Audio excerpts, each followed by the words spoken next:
नमस्कार मंडळी, स्वागत आहे तुमचं महामाहिती या आपल्या यूट्यूब चॅनलवरती.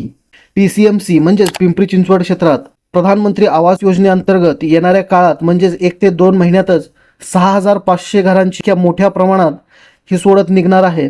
नेमकी ही सोडत कधी निघणार आहे याची अपडेट PCMC कडून जेव्हा येईल तेव्हा आपण आपल्या चॅनलवरती नक्कीच कळवू.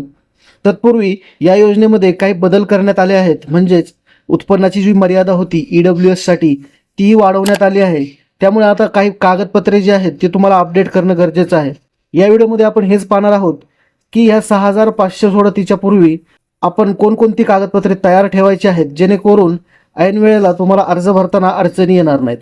तर ह्या कागदपत्रांची संपूर्ण यादी आपण बघूया. तत्पूर्वी एक विनंती, आपण पूर्ण व्हिडिओ बघायची आहे आणि त्याचबरोबर माहिती कशी वाटली याबद्दल नक्कीच कमेंट बॉक्समध्ये तुम्ही सांगायचं आहे. तर सर्वप्रथम आपण बघूया की या 6500 घरांसाठी जे महत्त्वाची काही कागदपत्र आहेत त्यातलं सगळ्यात पहिलं महत्त्वाचं कागदपत्र आहे ते म्हणजे तुमचं आधार कार्ड आणि पॅन कार्ड. हे कागदपत्रे सगळ्यात महत्त्वाची आणि कंपल्सरी कोणत्याही योजनेसाठी आवश्यक असतात. त्याचबरोबर दुसरं महत्त्वाचं जे कागदपत्र आहे ते म्हणजे तुमचा उत्पन्नाचा दाखला. आता इथे EWS साठी जी पूर्वी 3 लाखाची उत्पन्न मर्यादा होती ती आता 6 लाखापर्यंत वाढवण्यात आलेली आहे. त्यामुळे तुम्हाला 6 लाखापर्यंतच्या म्हणजेच 6 लाखाच्या आतला जो उत्पन्नाचा दाखला आहे तो तुम्हाला घ्यायचा आहे.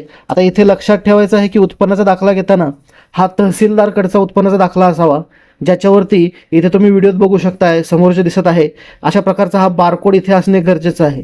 जर तुमचा हा बारकोड नसेल तर हा उत्पन्नाचा दाखला रिजेक्ट होतो, त्यामुळे तुमचा अर्ज देखील बाद होऊ शकतो.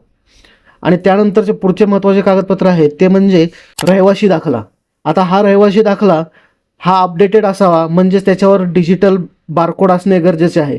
पूर्वी जो यायचा त्यामध्ये बारकोड नसायचा, पण आत्ता सध्या जो नवीन रहिवासी दाखला येतो त्यावरती बारकोड असतो. तर रहिवासी दाखला हा अपडेटेडच हवा, ज्यावरती अशा प्रकारचा हा बारकोड असणे गरजेचे आहे. आणि त्यानंतरचे सगळ्यात महत्त्वाचे कागदपत्र आहे ते म्हणजे तुम्ही जर कोणत्या प्रवर्गातून अर्ज करत असाल तर त्या प्रवर्गाचा तुमच्याकडे जातीचा दाखला असणे गरजेचे आहे. तुम्ही जर खुल्या प्रवर्गातून करत असाल तर हे कागदपत्र तुम्हाला लागणार नाही. त्यानंतरचे सगळ्यात महत्त्वाचे कागदपत्र म्हणजे तुमचे बँक खाते. तुमचे बँक खाते हे अपडेटेड असावे, त्याला आधार लिंक असणे गरजेचे आहे, जेणेकरून ज्या पुढील अर्ज संबंधीच्या ट्रान्झॅक्शन आहेत बँक खात्याशीच होतात.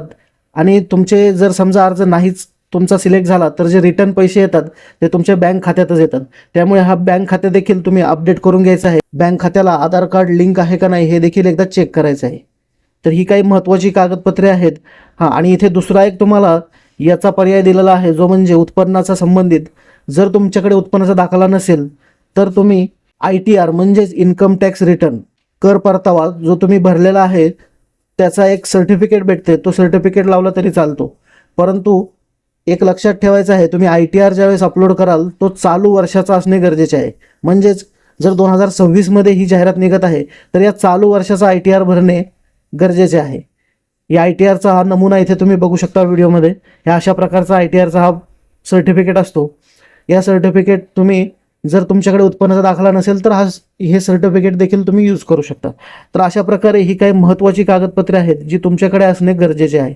आता जी ही 6500 घरांची जी सोडत निघणार आहे त्याबद्दल जी काही माहिती देण्यात आलेली आहे ती आपण थोडक्यात पाहूया. तर ही 6500 घरांची सोडत जी आहे ती PCMC एरियातील एकूण 9 ठिकाणी.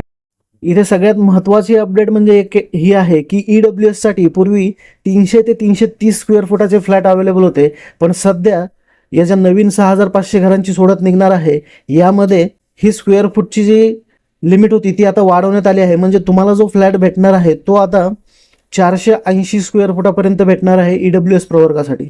याबद्दलच्या किमतींच्या अपडेट आतापर्यंत आलेल्या नाहीत. किंमत देखील नक्कीच वाढू शकते. मागील ज्या किमती होत्या त्यापेक्षा जास्त किमती आत्ता चालूच्या जाहिरातमध्ये येऊ शकतात.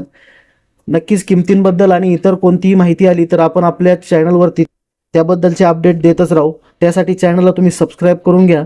व्हिडिओ आवडला तर त्याला लाईक करा. धन्यवाद. जय हिंद, जय महाराष्ट्र.